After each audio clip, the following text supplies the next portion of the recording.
Today we're talking about Metroid Prime 4 Beyond, which still feels kind of unreal to say out loud. And look, I haven't played it yet, so this isn't me pretending I've got the definitive take. This is me doing what we do here on Ratings Rundown. Dig through the reviews, previews, and early impressions to help you and me figure out if this is a day one buy or if it's another really cool game that gets added to our backlog. Welcome to Ratings Rundown.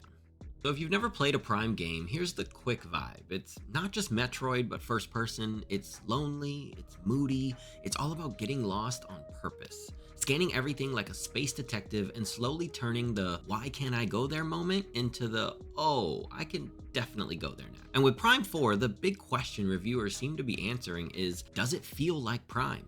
Or does it feel like Prime with too much extra stuff stuck on top? Honestly, most of the reviews sound like, yeah, it's Prime, but there are a few choices that might annoy you depending on what you love about the series. So let's start with the good news, because it sounds like when the game is doing classic Metroid Prime things, it hits. A lot of reviewers kept coming back to the atmosphere. That feeling that you're somewhere ancient and hostile and that you're not supposed to be there. The kind of game where the environments tell you a story without pausing to explain it to you every 5 minutes. And the exploration loop you already know.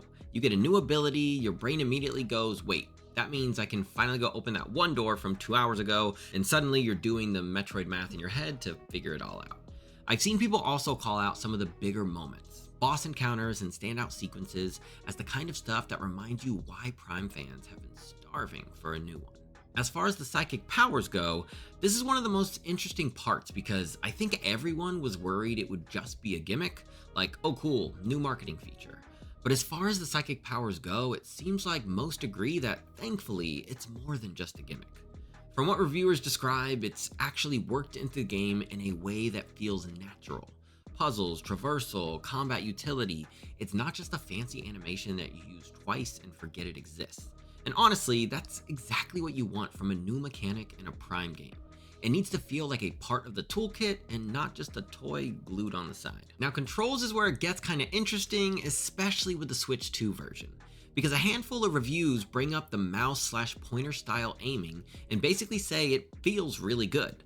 Like, this is the cleanest aiming Prime has had type of good. But, there's always a but.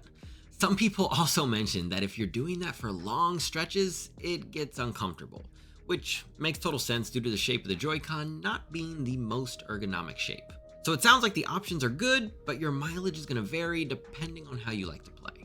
Okay, so here's where the reviews start throwing in a little bit of warning labels. The companion, who doesn't seem to shut up, a couple reviews mention there's more company this time around.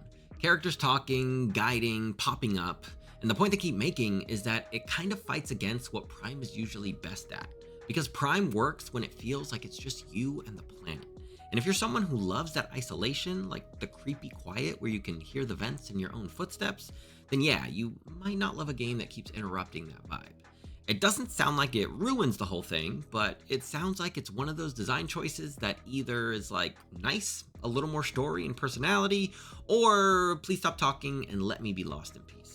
And the other big repeat complaint is about the desert hub area that you travel through on a vehicle.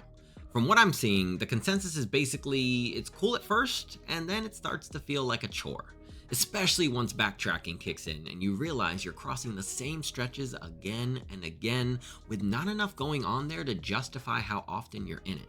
So if you're expecting everything to be tight, interconnected Metroid spaces, it sounds like the main areas do that, but the in-between may not always hit the same. And then there's a little bit of old school friction mentioned too.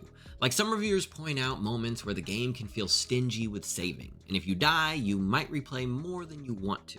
Which is one of those things where if you're in the mood for classic design, you'll just shrug it off.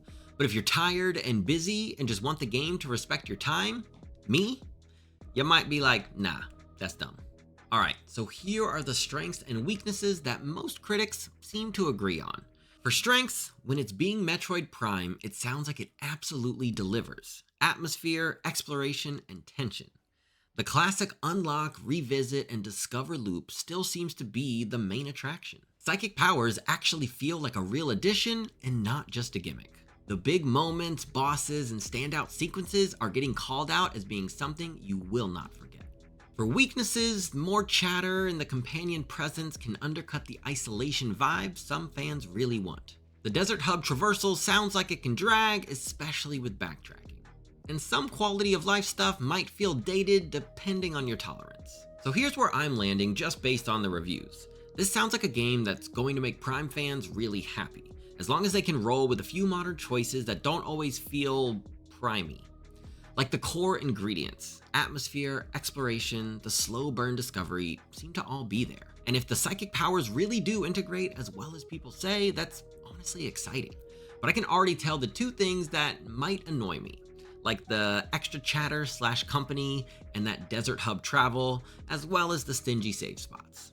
And I feel like you already know which side you're on with those depending on the kind of player that you are. As far as the review snapshot goes, it's sitting in the generally favorable range, and the vibe I'm getting is that critics are mostly impressed with the fundamentals. The reoccurring summary feels like it's a strong Prime game at its core, but not every new addition lands for everyone. So if you love Prime for what it has always been, there's a lot here that sounds like it's gonna hit. But if you wanted a pure, leave me alone on an alien planet experience with zero interruptions, you might run into a few choices that pull against that. So that's where we're at with Metroid Prime 4 Beyond based on the reviews so far. I'm personally tempted to buy it right away, but I'm still playing through Death Stranding 1 and Ghost of Yote, so maybe I need to finish one of those first. Let me know down below what you plan to do.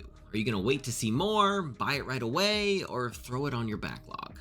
And if somehow you made it this far into the video and you haven't hit that like or subscribe button, now would be a great time. All right, now it's time for you to get back to gaming and for me to get back to being a dad. See you on the next one.